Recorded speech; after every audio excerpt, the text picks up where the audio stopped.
No, to be the moderator.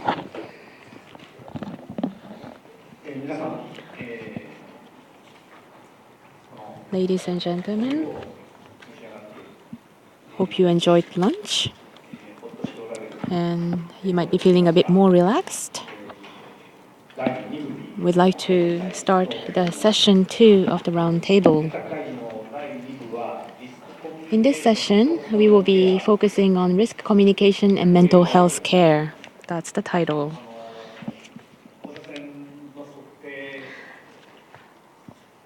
Radiation measurement and countermeasure were the focus of the topic, the discussion in the roundtable 1. And now we will be talking more about the impact of the uncertainty regarding the radiation measurement and information, how people should deal with the situation.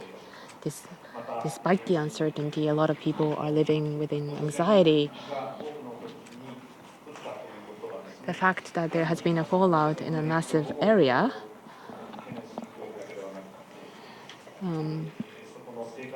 does not limit itself into the issue of radiation and irradiation. It causes a situation where the entire livelihood is destroyed and making future uncertain. Furthermore, as was discussed this morning, the system is not functioning properly. What the government, prefectural government, and the authority are saying is not reliable. So we are faced with the situation of the loss of confidence. We can talk about this as risk communication. We can talk about this from the perspective of mental health care.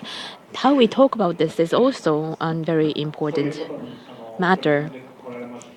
I would like to introduce Dr. Tsuyoshi Akiyama, who has been dealing with this issue, as the first speaker of this roundtable discussion.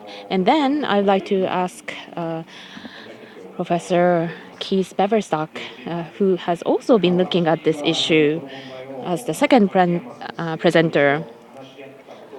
I have once discussed about this issue with Dr. Akiyama. It was in February 2011, and we talked about the concerns about health and regarding the March 11th accident, and it was a symposium that was organized. It was a very snowy day, and basically there was no audience, but we did undertake this symposium with this title, the same title. And Professor Akiyama, Dr. Akiyama, took a microphone at that symposium as well. He is from the NTT Medical Center in Tokyo, but originally he is from Fukushima Prefecture. So therefore, Dr. Akiyama has been dealing with the issue of mental health care of Fukushima people for a long time. So I'd like to ask Dr. Akiyama to take the microphone. Dug out a car from snow. That was the first and only experience in my life. Let me present on the Fukushima project, nuclear disaster stress relief.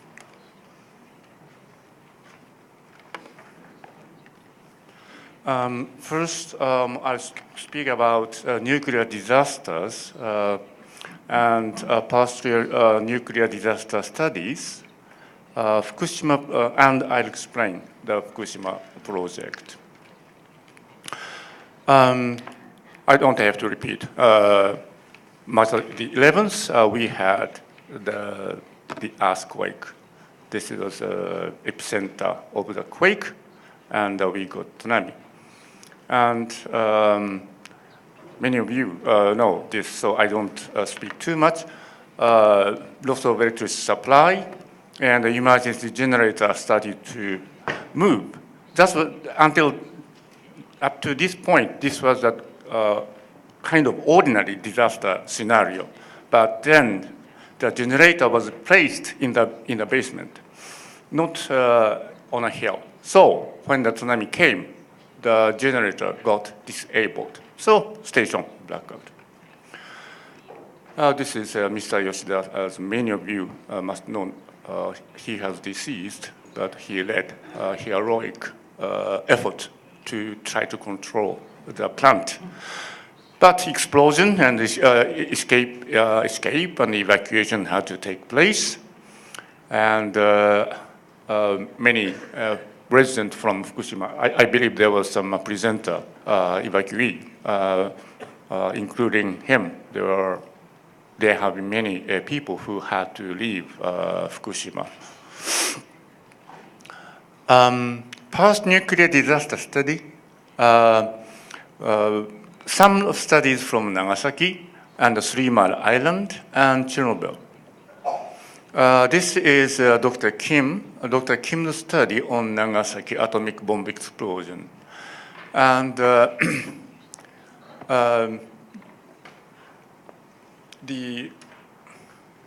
don't think I can point. The correct knowledge of the population about light, the difference of light and X-ray were limited. Also, the correct information in the population that radiation does exist under completely natural condition also is low.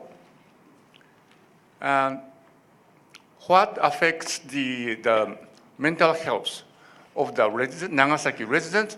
Of course, those residents who were in the exposed area, their mental health was worse. That is the top line.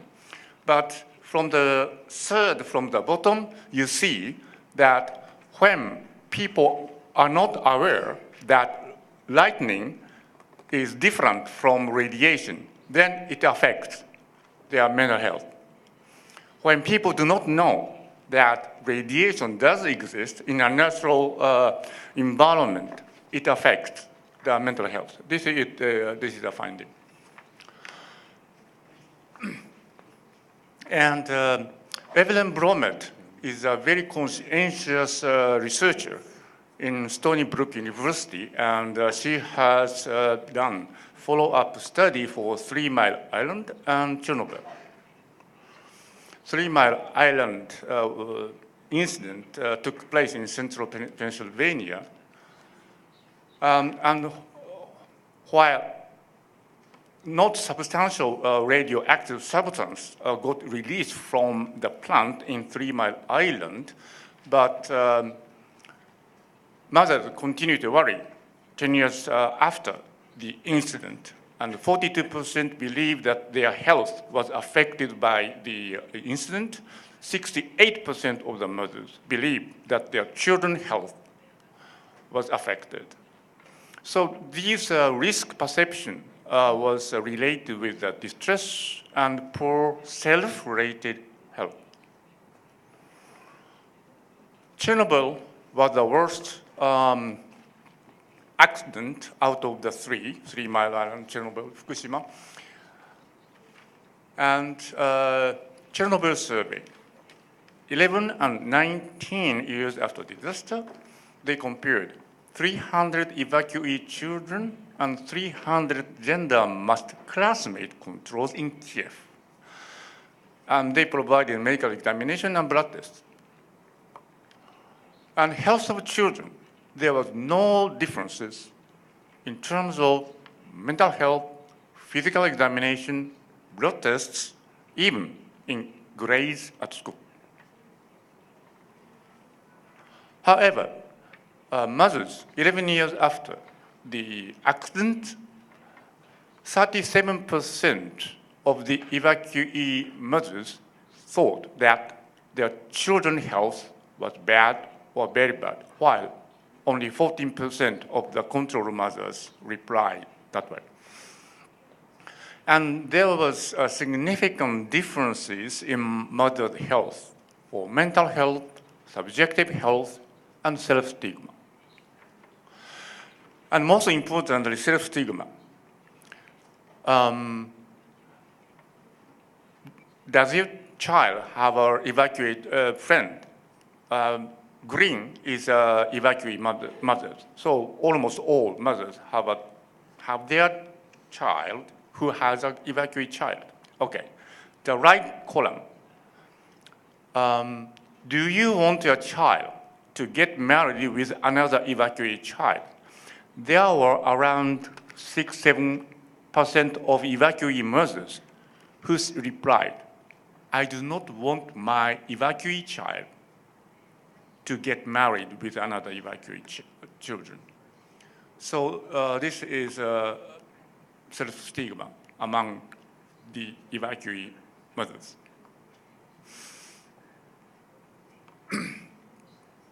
Fukushima project, one component is parent-child play and discussion. The second is focus group with community nurses. Third is health class and discussion. Fourth is cognitive behavioral activation. The fifth is expressive reading and discussion. And support to supporters. Parent-child play and peer discussion. This program has been provided by Fukushima Association of Clinical Psychologists. Procedures is simple. Staff pre-meeting, then parent-child ice break 5 minutes, parent-child play together 30 minutes. Then parent and children get separated. Parents peer discussion 60 minutes while children are taking care in the nursery. Then parent children get together again and 5-minute cool down, and the staff will have post meeting. So these are some photos from the program. And the top left is ice break. Then mothers and children get play together, running. Then lower left, parents engage in peer discussion, and lower right, cool down, furoshiki ballooning play. From 2011 June to 2013 May, 301 sessions were held in 34 places, and around 3,000 parents and 3,100 children participated in the program, and 1,872 staff supported the program. The staff includes nurses, community nurses, clinical psychologists, and other disciplines. These are the answers from survey. How useful was the session? 45% very useful, 47% useful, 8% ordinary. How did your feeling change pre and post? 46% relieved and 45% slightly relieved. No change, 80%. 1% got slightly more anxious than before the session.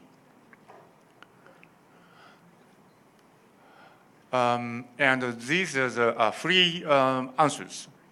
The participants felt the effect to speaking group, including worry about radiation, and they got aware of feeling stress of themselves. They got aware of change in children through play. They felt an effect of play program, and some mothers requested more and regular sessions. Some mothers felt that the discussion could be longer, and some mothers requested for individual sessions with clinical psychologists. Focus group with community nurses. We held focus group in 3 cities with 32 community nurses. The session was for 2 hours, and we identified the stages of community nurses' tasks The first phase is immediate difficulty after the disaster. Second is contradicting radiation information. Third stage is exploration of support to residents. The fourth stage, continuing tasks. We are still in the fourth stage. And I pick up the findings from the two phases, contradicting radiation information. Of course, when the contradicting radiation information got released, the residents became extremely anxious and angry, and many residents decided to leave Fukushima. But as city employees, community nurses themselves could not leave. They prioritized their duties, they stayed. But then, understandably, they got targeted for questions, complaints, and anger of the citizens. But when they tried to reply to the questions, they themselves were uncertain and distrustful about the information provided by the government or other related agencies.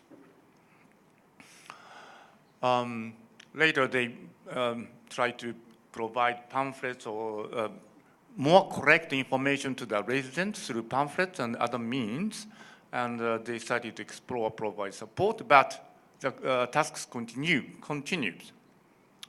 Typically, there exists conflict within family whether or not to return to Fukushima.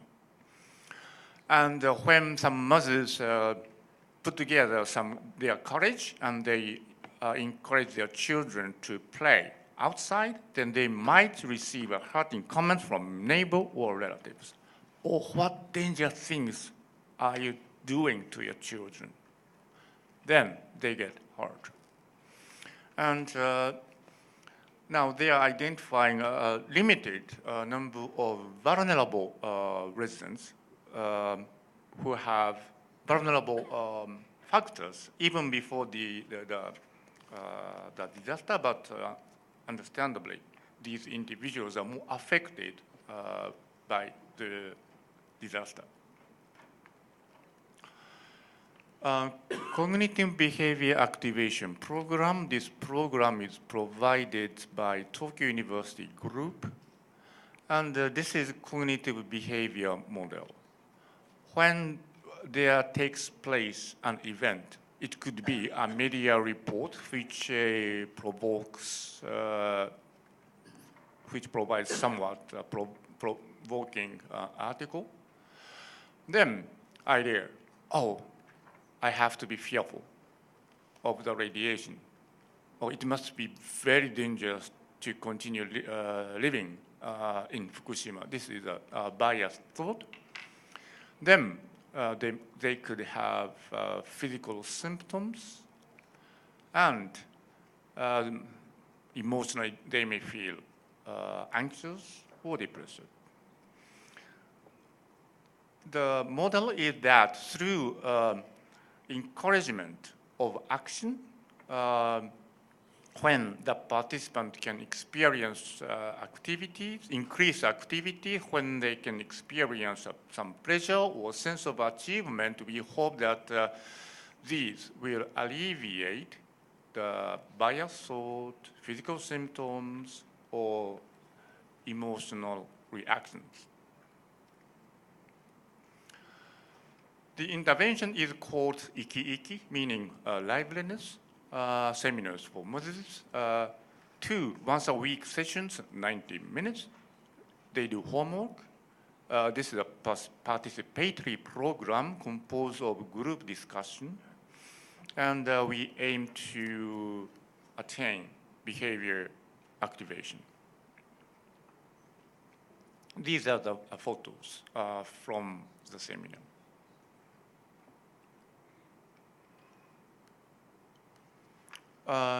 This is a very, very preliminary survey. 7 young mothers participated in the seminar. And inactive passive pleasure feeling, with passive pleasure feeling, we observed a significant improvement, and also not at a significant level, but in subjective mental health, subjective physical health, satisfaction with life, anxiety about child rearing, we observed a favorable tendency of change.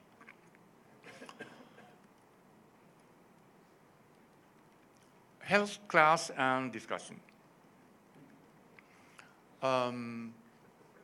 This is composed of a regular health class followed by small group discussion. And program may be provided mainly by community nurses, but also possibly other carers in the region. And we provide training for community nurses to conduct this program. And the pilot program was done in Fukushima in September already. And on the 9th of December, we will do the pilot program in Iwaki City as well. Training was done on the 30th of September. It is composed of lecture, skill of listening, and role play, good and bad listening examples. Then lecture, skill of questioning. Then lecture, skill of consensus building, and role play of session with residents. The community nurses take a role of resident, silent resident, or very talkative resident, or complaining resident, or resident who may attack other participants. So these roles are set, and they try to learn how they can better control the discussion and make the discussion more useful for the participant. And at the end of the training, the community nurses, the participants themselves, will have group discussion. Again, this is a preliminary survey result. We obtained 32 replies from community nurses in Fukushima City. This is a 4-point Likert scale survey. Do you understand the procedures of discussion? Before, the average was 1.91, and post, it improved to 3.13. Significant. Do you know how to deal with trouble situations? Before, 1.72, after 3.09, significant change. Do you know how to make the discussion useful for participants, for residents? Before, 2.38, after 3.47, significant change. Are you willing to facilitate discussion? We do not observe significant change because even when the community nurses did not feel that they understand the procedures very well, when they felt that they do not know how to deal with trouble situations, when they do not feel that they are not confident they can make the discussion useful for the resident, still, even before the session, the community nurses were so committed that they are willing to facilitate discussion 3.66.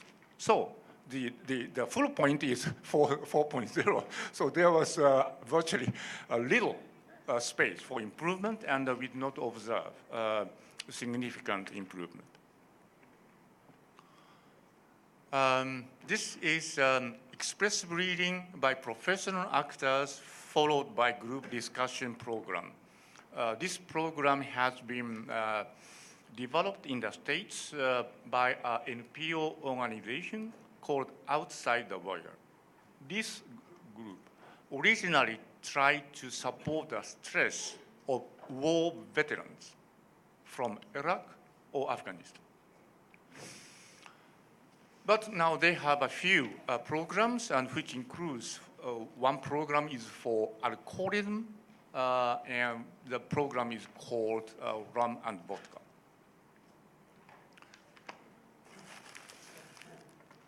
This method has been widely practiced, and its effect has been confirmed in the United States. However, this is the first time we introduced this program to Japan, and we have chosen appropriate text, and we will confirm whether this program can be adaptable to people in Japan on the 27th, this coming Tuesday, in Fukushima City with community nurses. Support to supporters, as has been discussed, the evacuation is prolonged and breakage of community is taking place, and community nurses and mental health care centers are trying to support the resident, but they are extremely burnt out. The issue of alcoholism clearly exists there. Some are fearful, some are afraid that the suicide rate might be starting to increase, and how we can build, how we can establish mid to long-term support.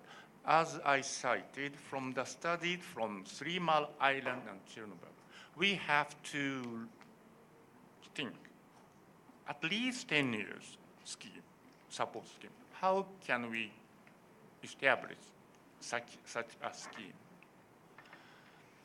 So my summary, it is clear that biased worry leads to distress and poor self-rated health with regard to the radiation stress. And we need to provide support to mothers, and cognition activation is one component we are thinking. And also, we hope that cohesion can be enhanced among the residents through discussion, as must have been discussed. Radiation stress damages the cohesion among the residents easily. And we hope to provide support to supporters, and if we could form a council of stakeholders, it would be ideal. But the reality is the community nurses, other main players are extremely burnt out, and they are not in a position to consider taking these proactive measures. And we have to think what can be done realistically. This is Hanamiyama Park in Fukushima City. We hope and we should restore peace in Fukushima. Thank you very much for your listening.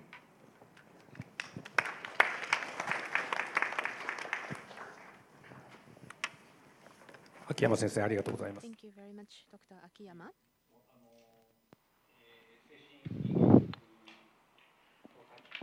From the perspective of psychology, he has been working with clinicians and community nurses to take concrete actions.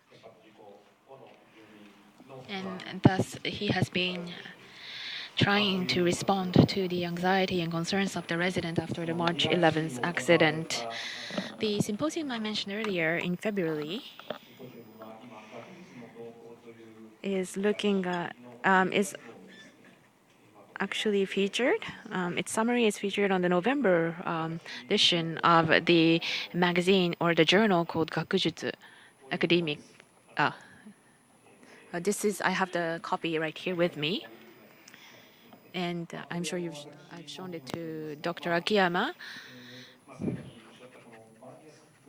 He talked about biased worry. Is it the anxiety? Is the worry or the anxiety biased, or is it a legitimate anxiety? I think there are different ways of looking at this. And that is why we hope to tackle this topic within this roundtable. And I hope that we can also cover some topics that leads to the future as well. I don't want to come up with a conclusion as a moderator, so I'd like to refrain myself from talking about such conclusion-like remarks. And I'd like to ask the next speaker, Dr. Keith Beverstock, to talk about the psychosocial effect. Would you like to speak from there? Okay.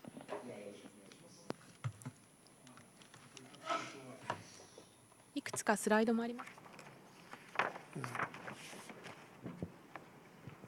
今スライドの準備中ではないかと思います。はい。Okay, if we could have the first slide, please. Next one. So I can't operate them from here. Yeah. Well, the first thing to say is that radiation... Oh, I can now. Forward, backwards. Oh. Sorry. That's forward, backwards. Okay, thank you. The first thing to say is that radiation is an established threat to health, and therefore it's one that we cannot detect with our own senses. We need instruments to do it. And it's therefore not surprising that radiation generates fear in those who have been exposed or believe that they have been exposed. And this is okay, fear, we can call it fear, we can call it worry, it doesn't really matter, it's much the same thing. And this fear or worry generates stress, which causes physiological changes. And I think probably everybody has experienced a sensation, a tingling of the spine, or being made to jump if there is a loud bang that they don't expect.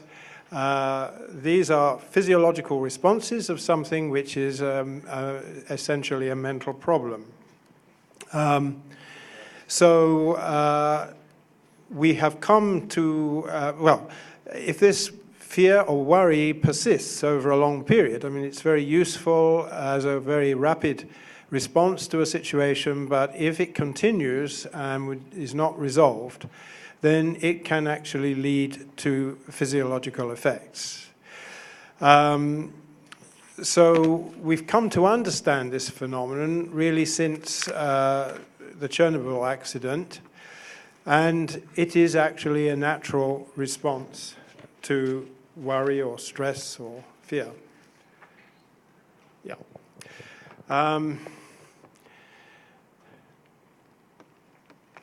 So the issue is that if we could remove that, we could resolve those stresses and worries at the outset, then there would be no psychosocial effect.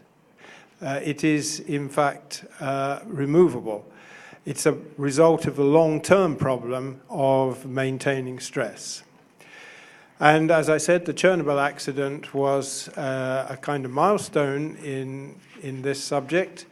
And a professor of psychology and with a particular interest in stress, Leonard Levy, visited Chernobyl just after the accident, and when he returned, he said that he'd observed an epidemic of stress-related disease. This was about 1990.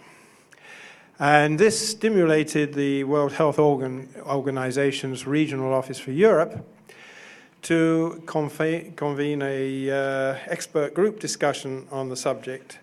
And that led to a much better understanding of what was causing it.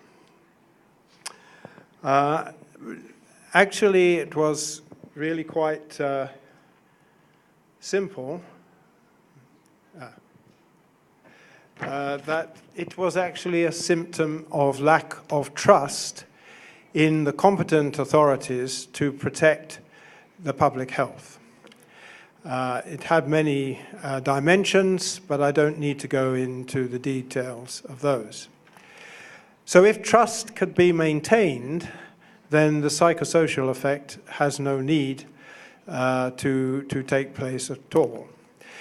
But it is wider than just trust in the immediate authorities, because there are several figures within the community who people generally trust, like doctors or politicians maybe, or teachers. And these people really need to be educated to understand what the effects of radiation are, because people might go to a doctor, for example, and say, well, I have this symptom. Do you think it's due to Chernobyl? And the doctor says, well, yes, I think it might be, out of ignorance. When that's not true, that is undermining the trust in the doctor's diagnosis. So trust is really the most important thing. People need to be honest. And we saw in the case of the Chernobyl accident that the Soviet authorities denied, first of all, that there had been an accident, and then changed that view a little bit later to say, well, yes, there had actually been an accident, but it was a very small one. And then the full consequences came to be understood by the population, and they realized that they had been misled, and they then no longer trusted the authorities, and the psychosocial effect was initiated.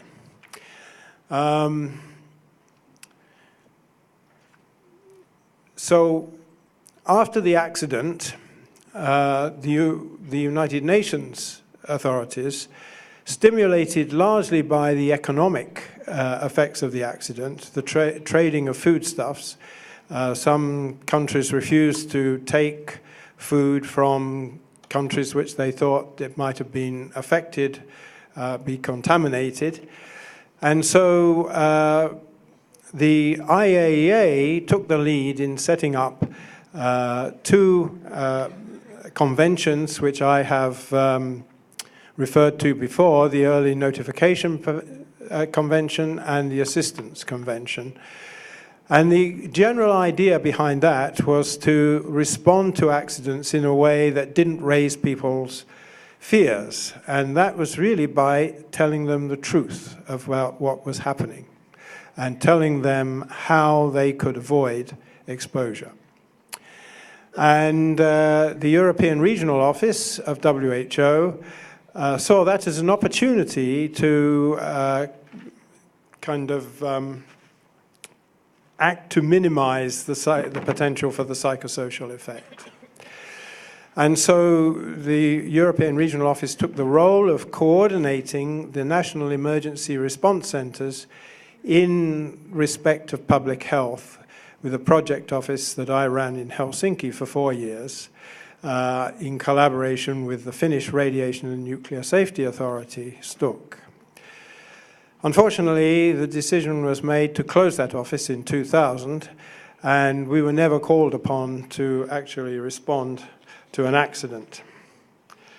And there was no replacement of that facility within WHO in time for the Fukushima accident.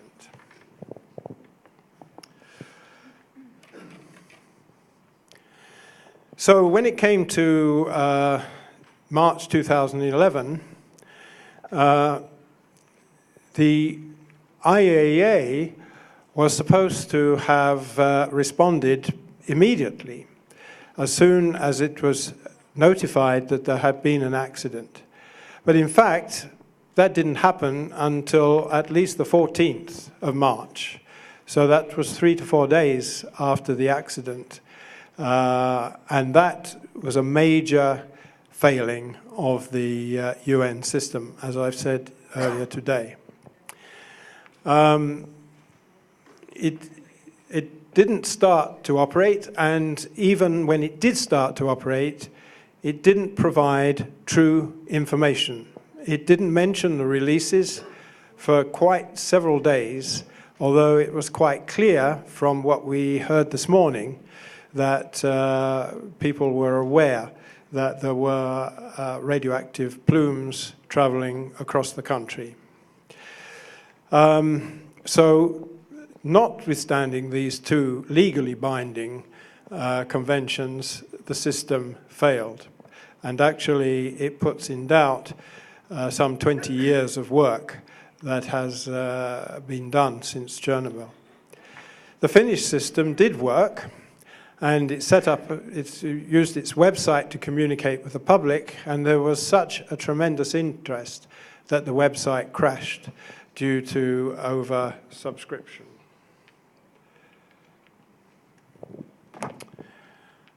So, yesterday I presented the evidence that doses below 100 millisievert carry the same risk per sievert as those above 100 millisievert. The UNSCEAR report, while not actually claiming a threshold, is certainly not clear on this issue. And UNSCEAR presented their own press release saying that cancers were unlikely to follow. However, their report gives data on both doses to workers and to the public, which shows that that is not true. And in fact, we could expect, just from the first 18 months of exposure to the most heavily exposed workers, some 50 excess cancer cases. So there again, we have an example where the public are not being told the truth. And it's an enormous disappointment to me that this issue of the 100 millisievert has not been resolved by Japanese scientists with whom I've worked in the past. They know for sure that the risk below 100 millisieverts is not zero. And it is therefore misleading, and it is fueling the psychosocial effect to indicate to people that it is.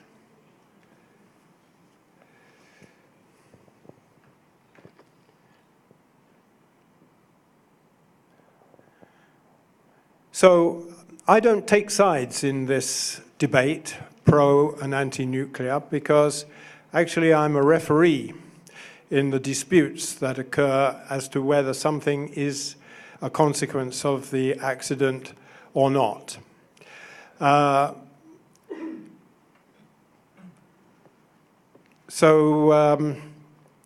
IAEA is not in that neutral position because it has a mandate to promote the use of nuclear energy. And it is itself responsible for some of the psychosocial effects. And yet, they know that if they could, as they claim, make people fully happy with the activities of nuclear facilities and with the possibilities that there is an accident, they've had 30 years to persuade the general public that their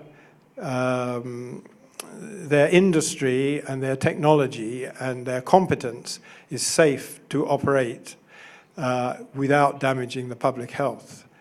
And they failed to do it, and that's very clear as a result of what is happening here in Japan right now.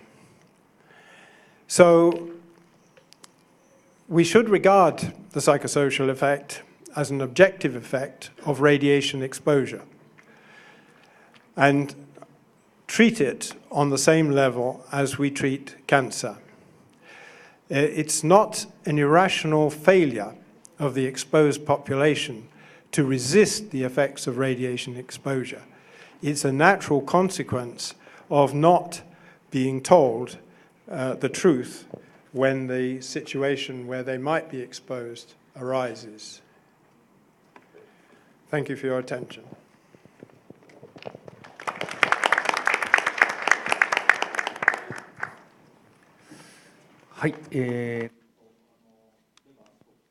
Thank you very much, Dr. Beverstock. You have a really beautiful segue from the yesterday's discussion.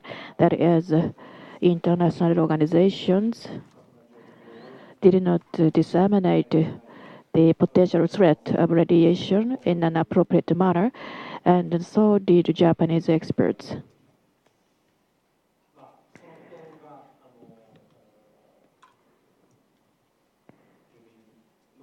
Because of that,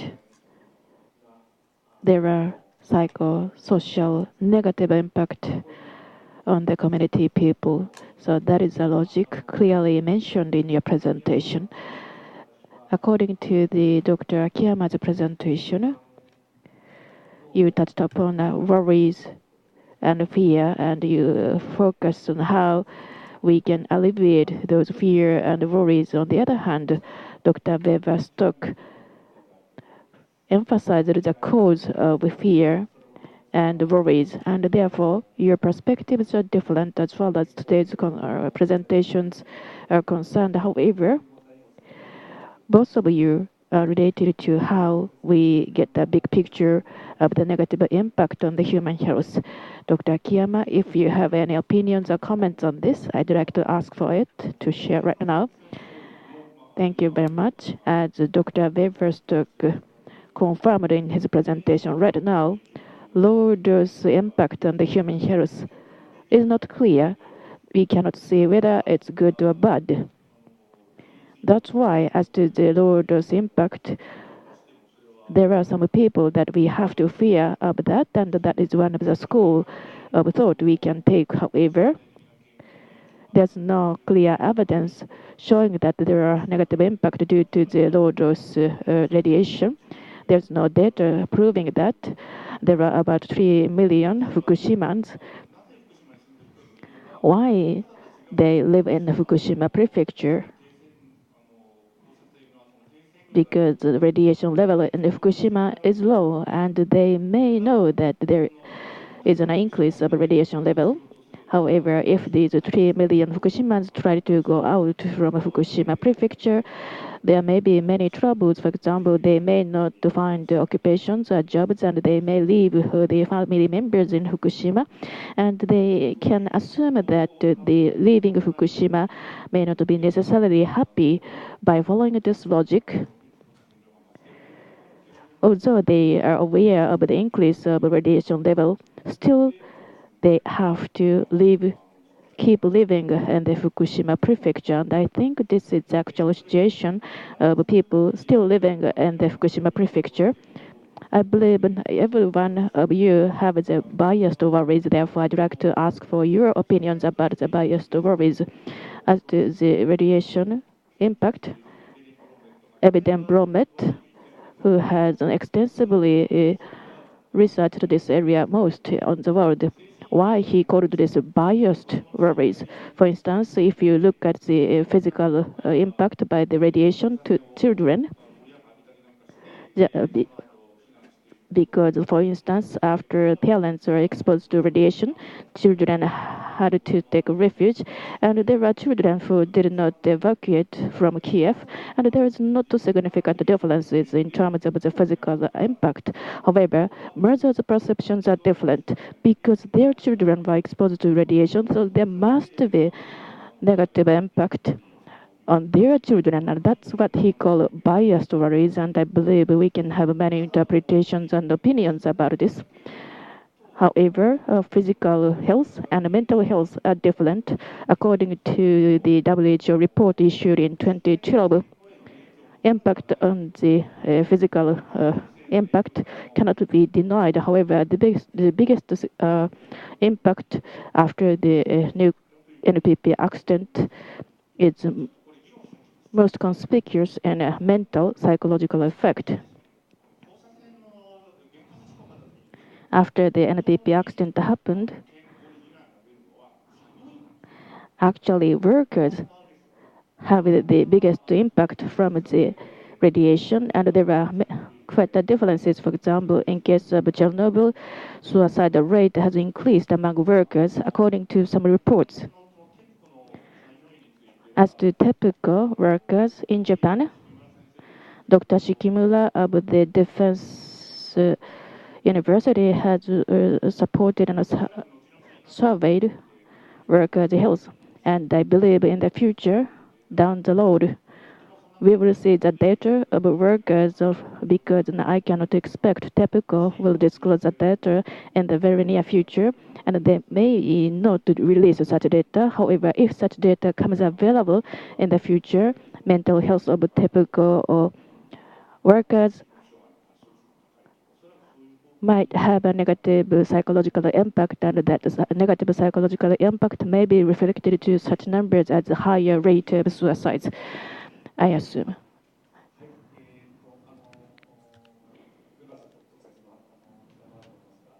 I believe the Dr. Beberstock had a comment, but I'd like to point to Dr. Tsuda and the other person in yonder. How do you define the low dose per year?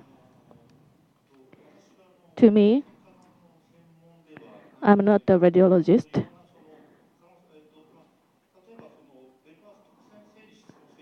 Maybe you should ask this to Dr. Beverstock, for instance.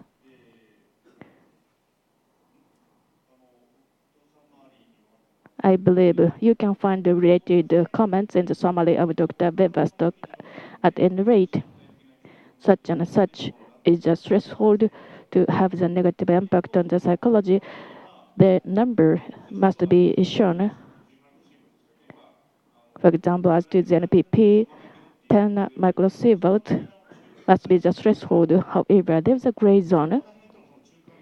And what I want to focus on the gray zone, not beyond, not below. And if you cannot give us the answer for that, why you can say that there is a safety or resident is safe? No, I didn't say that the resident is safe. No, you didn't say that. Why? What is the number? Show me the number. What is the threshold as to the dose? I don't have expertise to be able to answer to the dose level. In addition to that, this gray zone, intermediate zone, is safe to a resident. No, I didn't say it to residents.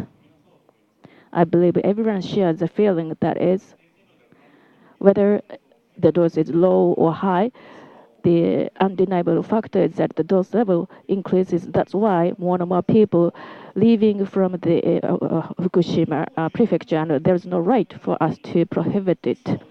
In addition to that, if Fukushimans tries to go out from Fukushima to start a new life, that itself has the stress. So that fact itself can be the stressor. Therefore, even though there's no scientific evidence, there are some people who want to keep living in the Fukushima prefecture. And what we can do is to provide as much information as possible.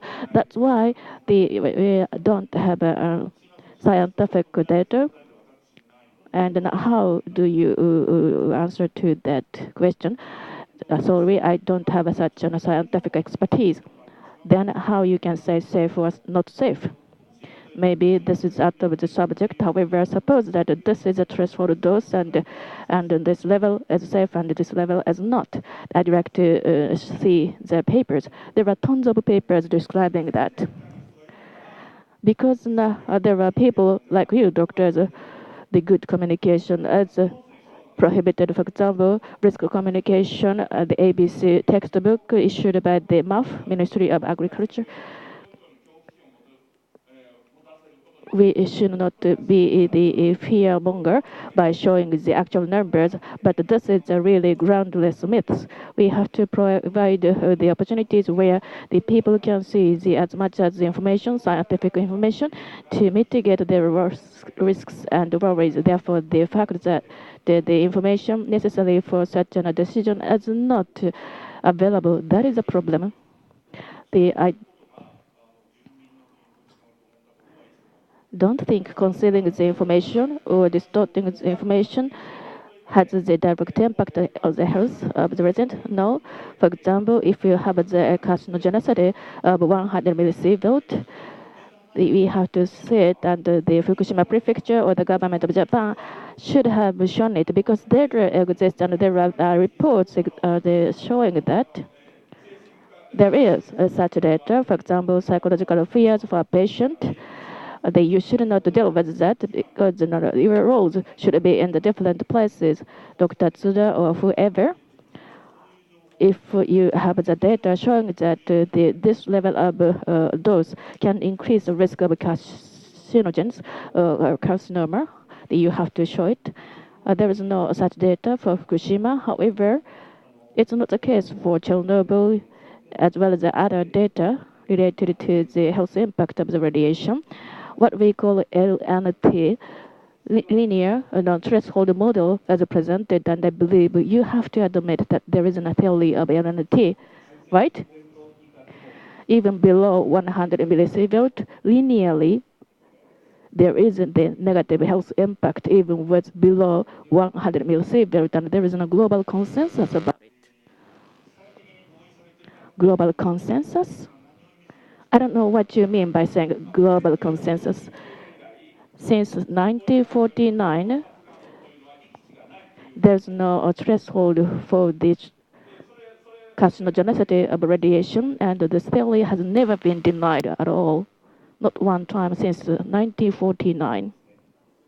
There's no threshold. And by the way, there's a complaint from the poor interpreters, and there is a really poor chairpersonship. Therefore, I'd like to ask for your cooperation, one person at a time. I will appoint who can speak up because you have to remember they can interpret simultaneously, but they cannot cover more than one person simultaneously, one mouth at a time. As to the argument right now, I'd like to give you indirect background because it might be involved. For example, the precious practice of Dr. Akiyama on one hand and the presentation by Dr. Weverstock on the other. There might be some competing theories, however, let's try to sort out the differences. Therefore, I'd like to give you the background to do that. So far, mass media and other information sources say that stress is more negative than the worries and the misgivings. According to the definition of WHO, being healthy is not in the state of non to having any diseases. Rather than that, when we are the complete holistic individual, that state should be called health. That is the definition of WHO. Based on that, stress is worse than the worries. No, if you analyze it simply, this is something bad to your health. Stress is bad to our health. It looks like stress is the cause of the diseases and symptoms. And then what is a stress? Then fear monger says that it's up to you whether you feel the same fact as stressful or fearful. However, stress is actually caused by the NPP accident, and this is one of the damages. If I use the corresponding word by referring to Dr. Fujikawa's remark yesterday, it can be applied to evacuation before the option of evacuation. The fact that they are forced to evacuate, that is the damage. Therefore, what Dr. Akiyama practices is not just because stress is worse than the fears and the misgivings. Rather than that, stress caused by the NPP accident entails psychological damages, and Dr. Akiyama tries to work on that. Therefore, we have to check this fact. This background information might interfere with our sound constructive discussions. That's why we may be in the unnecessary confusion.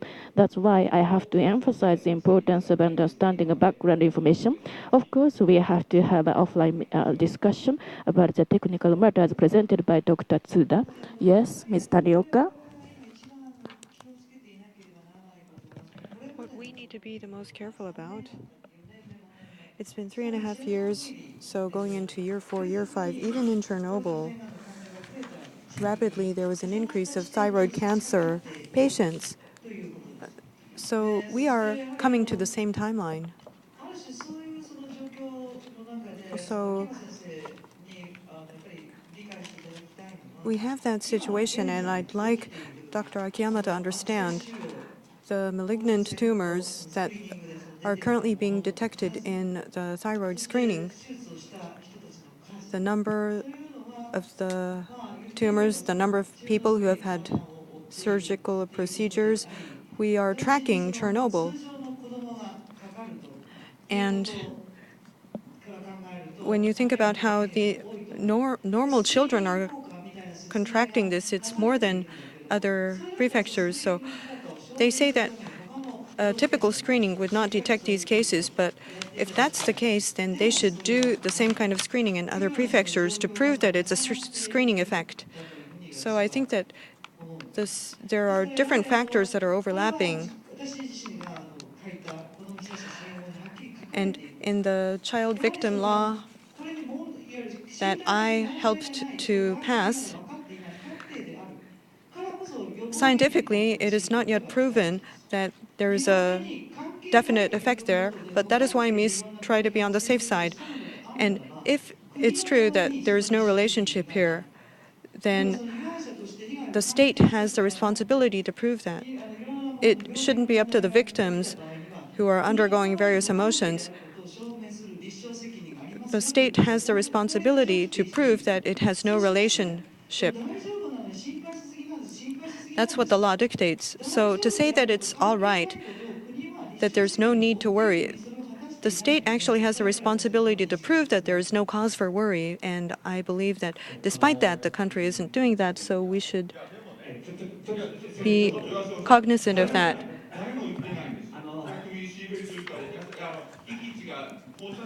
So there's no threshold for radiation. Nobody has said that. Yamashita-san hasn't said that. The government hasn't said that. Miwa-san hasn't said that. Dr. Akiyama, you're the only one who has said that there is actually a threshold for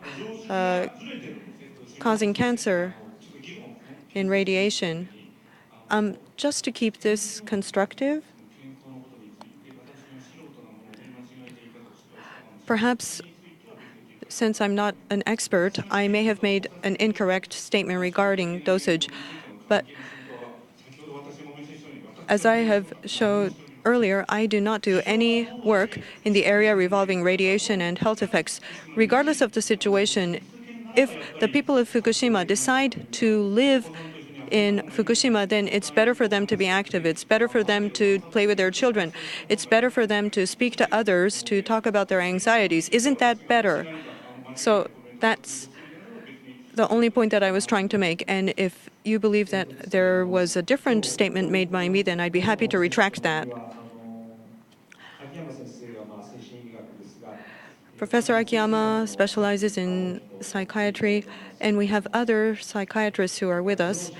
And we also have a child psychology specialist with us for the afternoon session, so we would like to talk to them as well.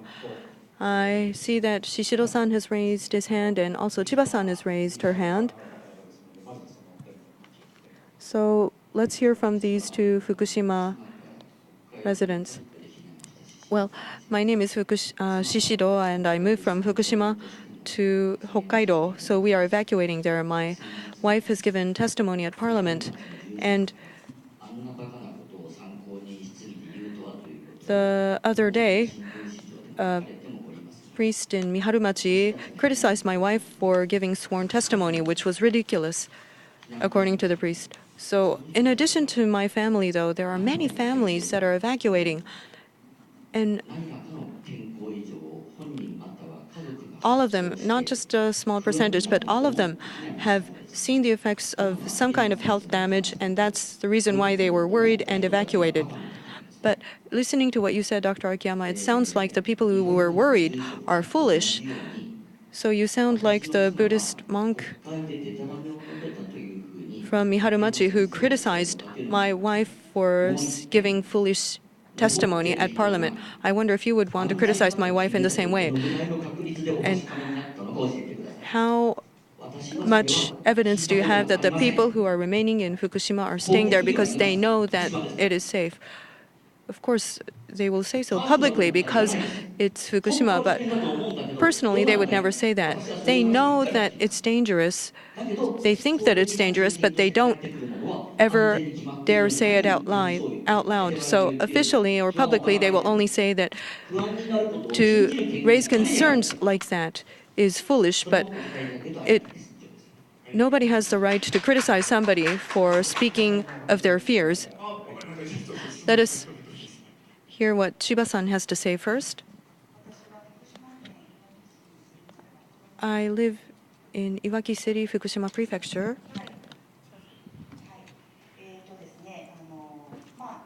And I live with my children.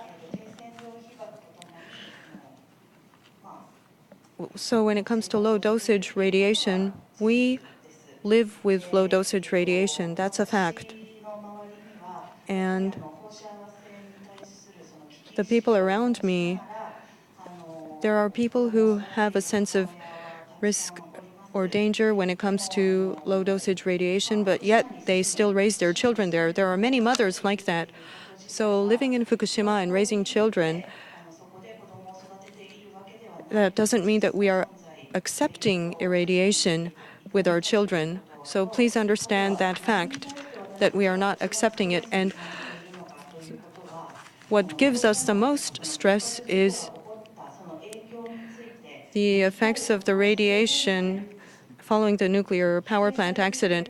The fact that we are not given an opportunity to truly face up to the consequences, that is what is giving us the most distress. We want to face up to what has already occurred, and we want to see efforts being made to prevent additional radiation exposure. If those measures were being implemented for sure, then I believe that that would alleviate our distress. But we see that people are shying away from the accident, so they're not responding correctly, and that's the cause of our stress. Because the preventive measures that could be taken are not being taken, and yet we are living in this area, raising our children.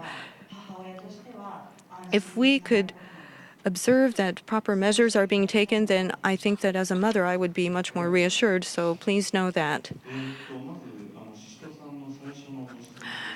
So going to Shishido-san's first statement, the cause and effect between distress and physical symptoms, which is the cause and which is the effect? Well, I don't think that it's possible to say this one way or the other, because some people may have anxiety and that will cause physical symptoms, or in some cases, according to Shishido-san, when you were in Fukushima, you had physical symptoms which caused anxieties and you left Fukushima. I certainly cannot say anything about that.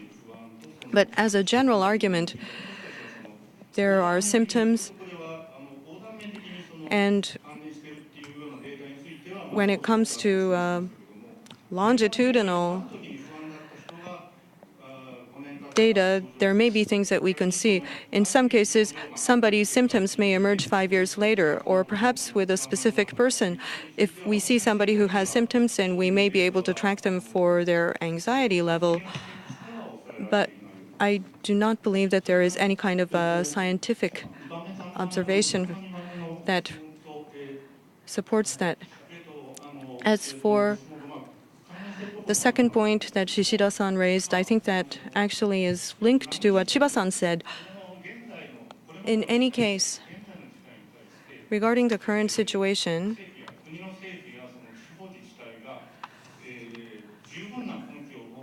has the central government or other local governments presented any sufficient measures? I believe that they haven't. So, given that situation, how is one to take an interest in risk-related information, and how would one respond to that type of risk-related information? There are differences between individuals.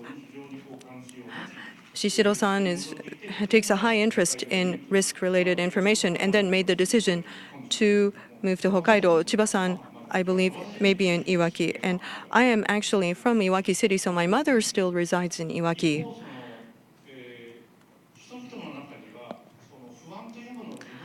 So if you look at the public, they may be repressing their anxieties. If they have made the decision to stay in Fukushima, then some people may have decided to repress those anxieties.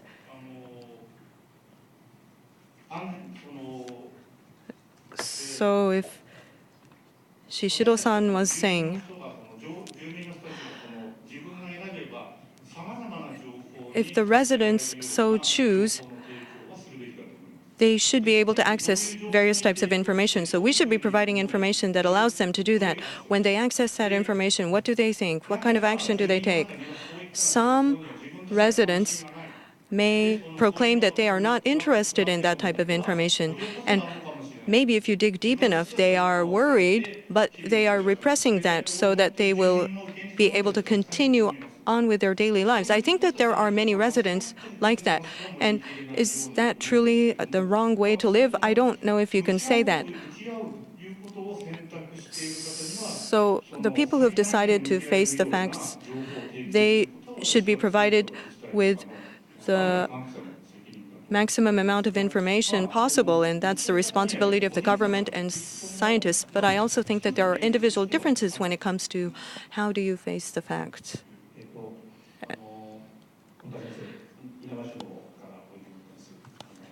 And Dr. Hota, who's from Inawashiro,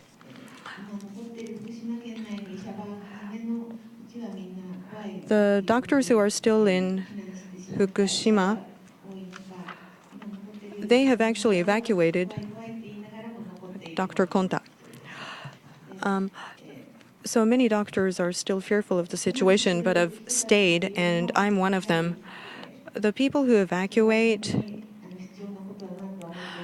I think that that's, of course, completely necessary, but for me, my job, my school, my family, and the bonds that we have, there are people who have no choice but to stay and live in that community, and we live there because we have decided that we will stay with them. And if there were psychiatric doctors who could provide support, that would be great. But there's so much anxiety, so the Fukushima Medical Association has decided to hold 60 yearly sessions on this area because the specialist doctors are not enough, and we have been sent a notice for other doctors to study on this. In Koriyama, Fukushima, and Aizu, there was a seminar for doctors to learn about this topic.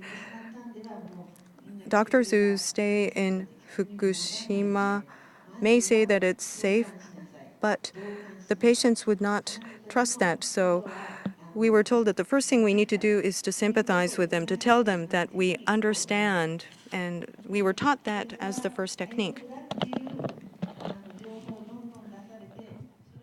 People are given the information that everything is okay. They are convinced that it's okay by doctors. So, in a way, so it's partly, I could say this is really a session that is partly brainwashed. But if you don't participate this training session, you are not allowed to give mentoring or counseling. If you actually undertake counseling, then you can get 50,000 yen. The doctors get paid 50,000 yen per session. So that goes for the psychiatric doctors. But we do need people who would give counseling and who support people who decide to stay and remain. And that's why we need someone like Dr. Akiyama. Earlier, I was thinking of asking questions. How can we answer, and how do you answer to people who have concerns? Do you say it's okay, or do you say otherwise? What do you say to people who have actually gone through the Fukushima health management survey? I think people all have different stances. So at the end of the day, well, how can we actually survive in Fukushima? How can we continue living in Fukushima? We are thinking of having such lecture or symposium, and at the end of the day, perhaps the answer, at least the answer I have now, is that, well, we just have to survive. Thank you very much.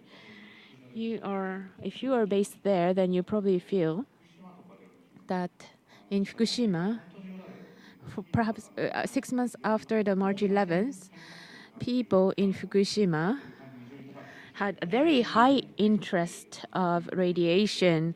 So there's always radiation as a keyword.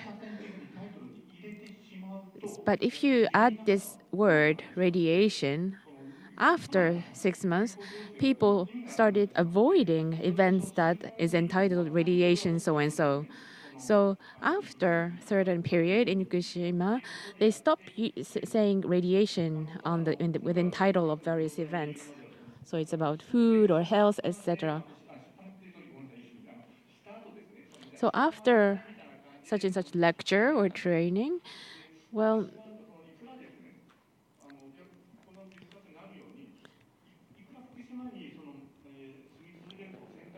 if even if people decide to remain in Fukushima, deep inside they feel concern and anxiety.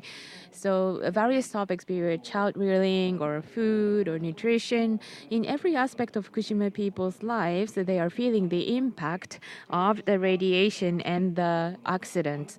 So that's what I believe. So that's why having had a certain lecture on a certain theme, what's really important is to have a more discussion, bi-directional communication and discussion with the participants, and it's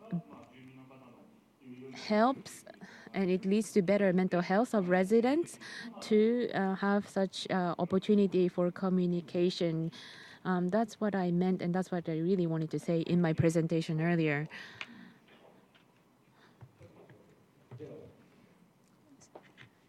Please. You really are feeling that you are treating people with an irrational worry rather than people who have a rational fear about something.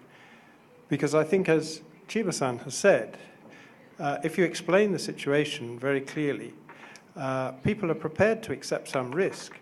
They want to know how it can be minimized. They want to know that you recognize that that is a risk.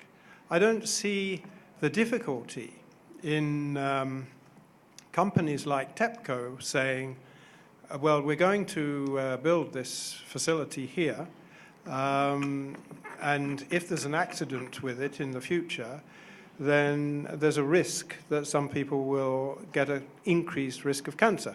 Well, some people, they think, well, okay, but I'm in favor of nuclear power, so I don't really care about that. Others who think, well, I really don't want to accept that risk, well, they will choose not to live there. I realize it's an existing situation, so that's an oversimplification. But the problem is that the risk of this technology, when it goes wrong, is totally denied. And that denial is giving rise to this actual disease as a result of the psychosocial effect.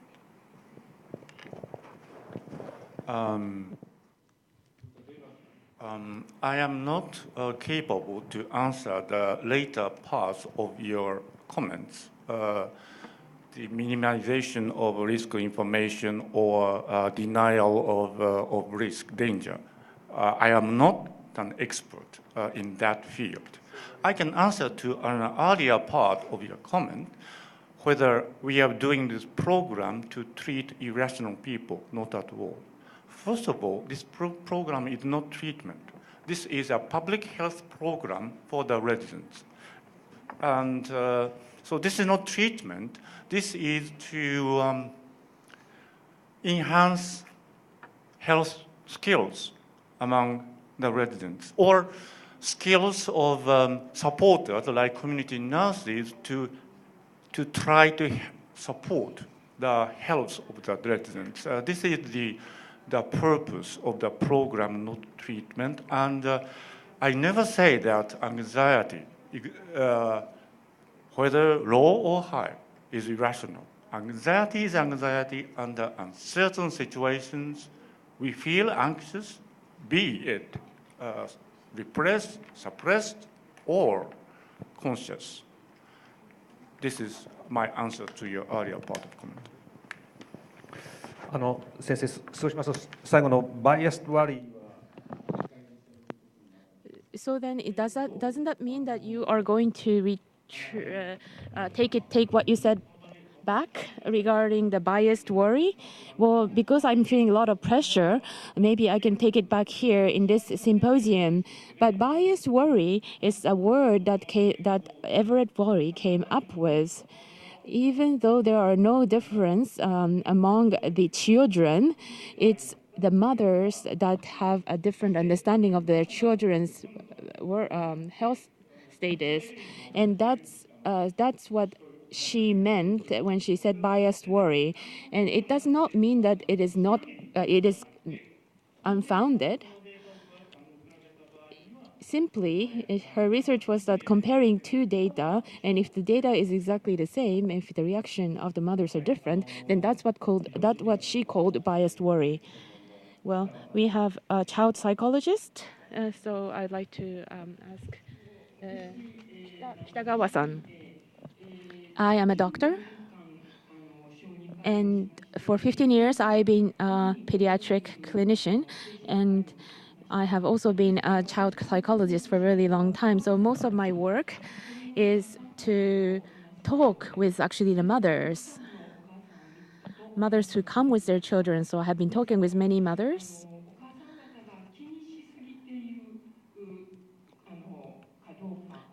So are the mothers too worried, over anxious, or are there actual symptoms among the children? I can tell the difference. Since August 2011, I have been personally going to Fukushima once a month in order to talk with mothers who are concerned about radiation. I have been providing counseling sessions as well. And as a result, what I can say is the following. Mothers are concerned about the impact of radiation on their children. Furthermore, there are impact to children's health. That's not imagination. There are actual symptoms among children. In this discussion, from academic point of view, we have the theme of psychosociology, but the issue is not only psychosociology, but in reality, there are children who is at ill health. Mothers and fathers also are at ill health, and that is also leading to the increased anxiety and fear, and that may also lead to even worse health status. And so that's what's happening right now.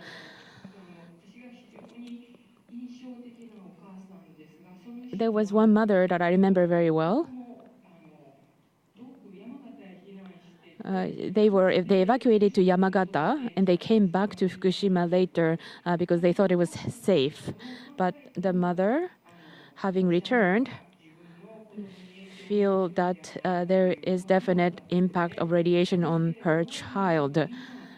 That's what she believes, but everyone around her keep trying, convincing her that that's not the case. You should not be worried.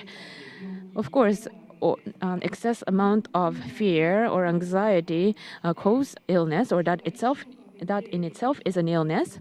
But also, it's based on the various experiences, the cross-generational experiences, and that it also has to do with instincts as well. So if you deny someone's instincts and empirical understandings, well, of course, mothers would like to protect their child's life and health much more than their own. And if the mother is denied of such instinct, that in itself is an infringement of human rights. I heard Dr. Akiyama's presentation, and I thought what was good was that he suggested that the mothers talk to each other. Currently, mothers in Fukushima are suffering because they're all isolated and they cannot share their own fears and anxiety. If they could share such fear with other mothers, if there are counselors and supporters who could share that fear with them, I believe that would result in a better mental status. I'm sorry I postponed earlier, but I'd like to ask Idogawa-san to speak.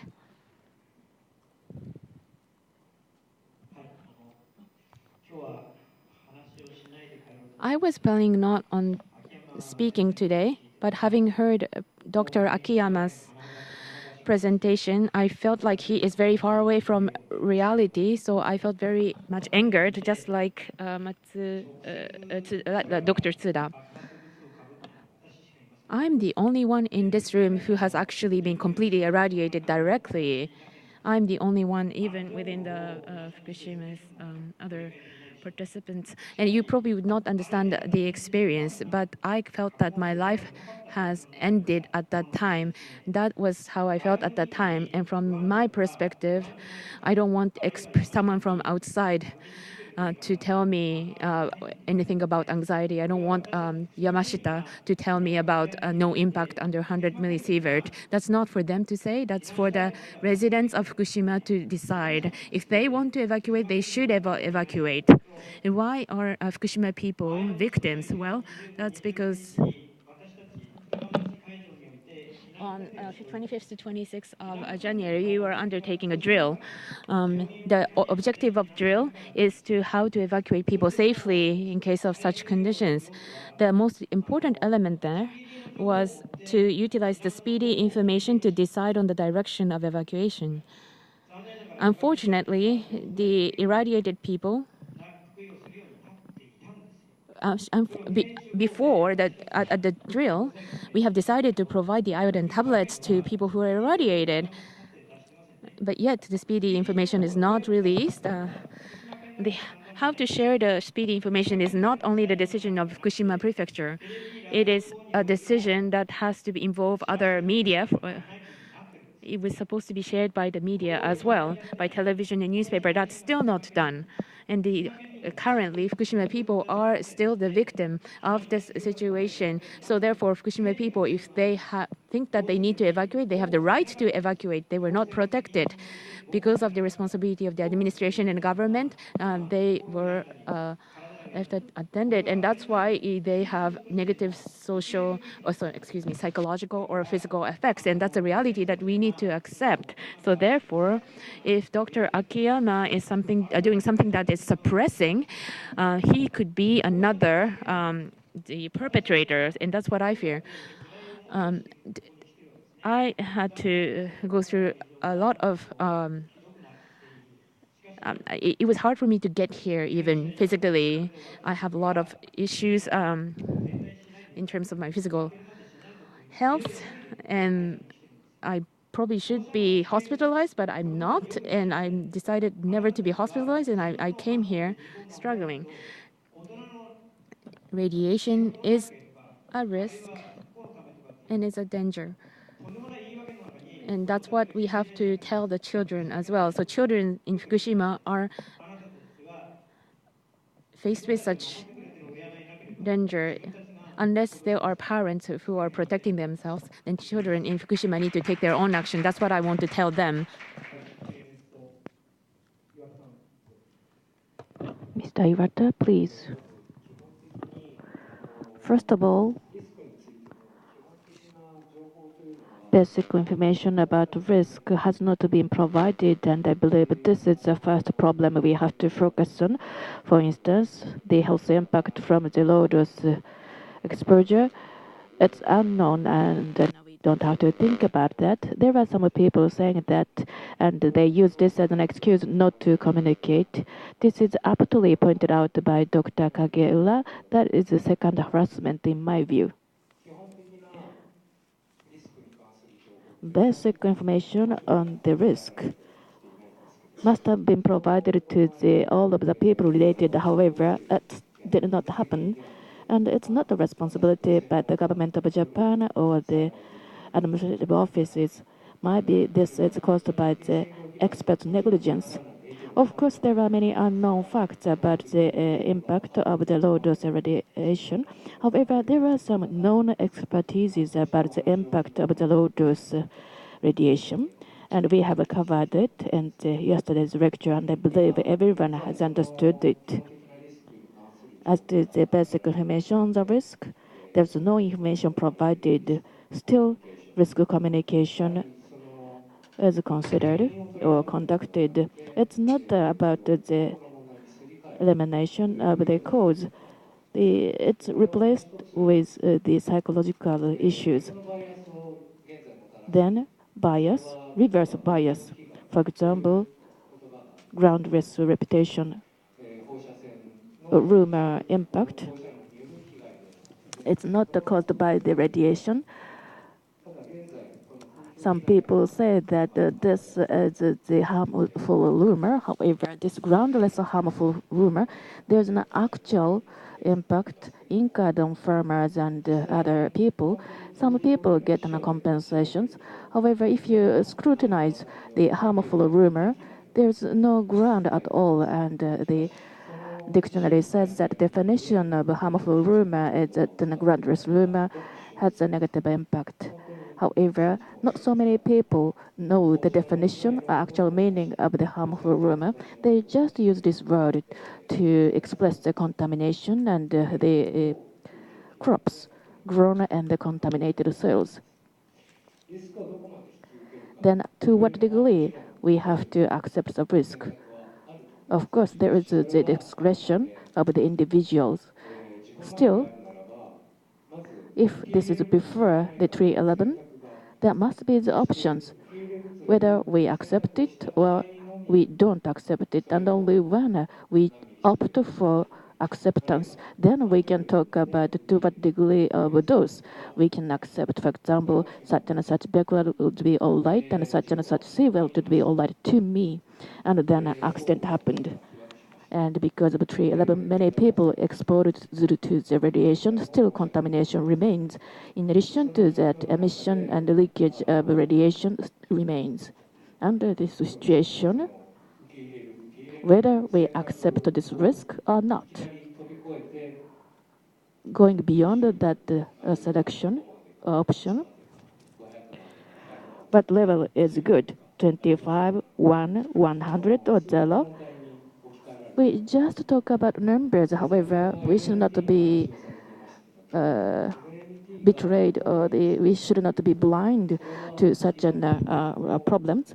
There was a discussion of LNT, and that LNT shows how many people would be affected by such and such a certain level of exposure. That means that the how many of victims the society accepts. Because if we set a specific numerical target, how many of potential deaths we will accept as a society? Because we don't have a basic information on the risk, there are biases. And there are biases for the officials. We have biases for food. For example, we are brainwashed that these foods are safe, and we don't repeat that this food is safe 100 times. We don't do that. That's why, under the tagline of the harmful rumors, there are many kind of advertisement. And for those people, I believe there must be the reverse biases existed.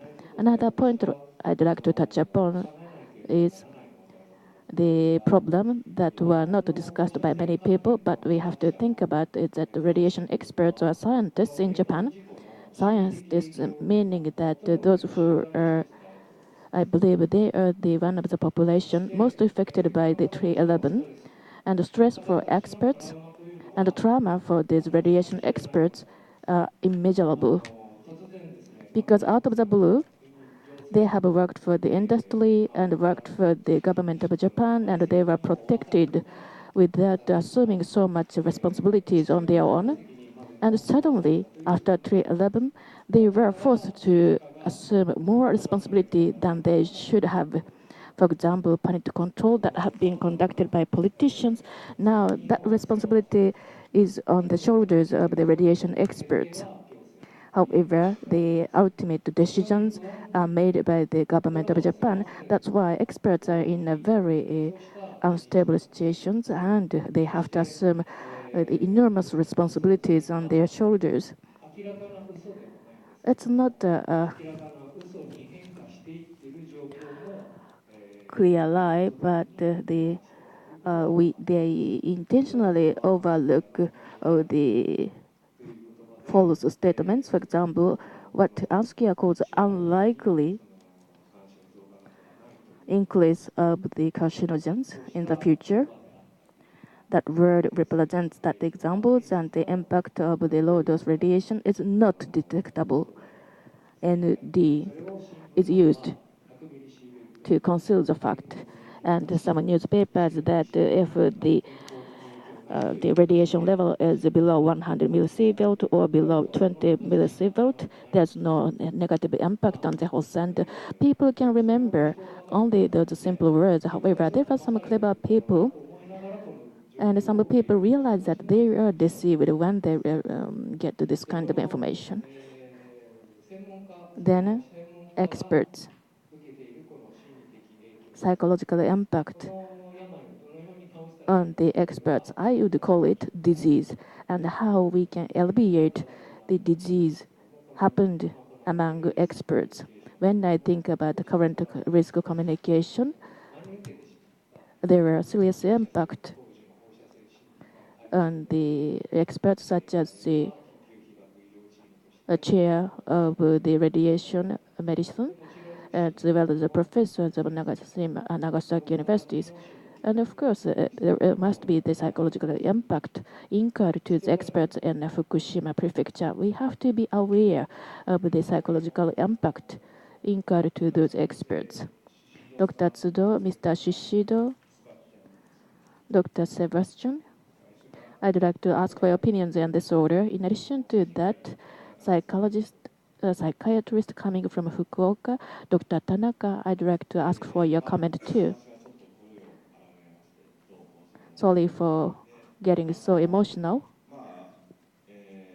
but to me, I teach at the School of Medicine, and I prepared the questions for the national examinations for would-be doctors, and because of the experiences, carcinogenicity due to the radiation does not have a threshold. Dr. Akiyama, maybe you are MD or not. I don't know it. However, if you are allowed to practice medicine, this is the least minimum level of knowledge you have to know if you claim you are MD and practice the medicine. And if you are involved in Fukushima issue, just a layperson in Fukushima knows it. That is, carcinogenicity does not have any threshold. It's linear, non-threshold. Therefore, if you intentionally set up the cutoff value, it's really troublesome. But then those who explain and those who are explained, because there's no threshold, there's no clear-cut number. That's why both sides feel worries. But this is a very basic, and why there are trouble? Because of the lack of basic knowledge. We are not on the same page. And under the situation, even if you are allowed to practice medicine with MD license, and if you try to give the consultation, you cannot make the people understand. For example, the radiation below 100 millisievert does not cause the radiation-induced carcinogen, and they don't deny the LNT hypothesis. Still, They want to rely on the outrageous number of 100 millisievert as the cutoff value. That's why they cannot take constructive actions as a responsible local government. There is no support provided as a result of this. All of the people has to be evacuated from the Fukushima prefecture? No, by no means. With a low cost, we can reduce the radiation level to a one-digit level, but the government of Japan does not give such a basic information to the residents. That's why there are many worries and misgivings happened. The reason why I got so emotional that including administrative people and we as professionals have had many discussions. However, you just remark turned everything 180 degrees, and that is my impression. That's why I got so emotional. By the way, do you have a license to practice medicine? Okay, you are MD. Dr. Akiyama, please, let me confirm first point. Right now, it's not already post hoc situation. Accident happened already. And when accident happened, this have to be measured, and this kind of action should be taken as soon as possible. And the rotation the assignment should be established. These requests are raised by the politicians, residents, as well as the PTA, and we had a discussion even to budget this, and we presented very specific suggestions. However, we could not realize them because loss of trust due to the actions taken by the government of Japan, local governments, and all of the other related agencies. That's why loss of trust happened. Then what they say is to eliminate or the regain the trust, and then they should have expressed their sincere apologies. That's what they should have done to regain the trust. However, they didn't do that. And then, for example, if the child breathes from his nose, and then the mothers are blamed to have the nose bleeding because mother worries too much. That's why her child bleeds from his nose. And the mother got really upset. She said, because of my worry, that's why my child got a bleeding nose. It's not us. It must be called second harassment. How do you call it? With using other word. Other point I'd like to remember is that the reason why people didn't come to the event with the title including radiation, because it doesn't say radiation free, because they know that whatever meetings they attend, they don't get any information that can alleviate their worries. They don't get anything. That's why people no more attend the meetings with the title including radiation, or maybe the radioactivity or radioactive substances. They know the difference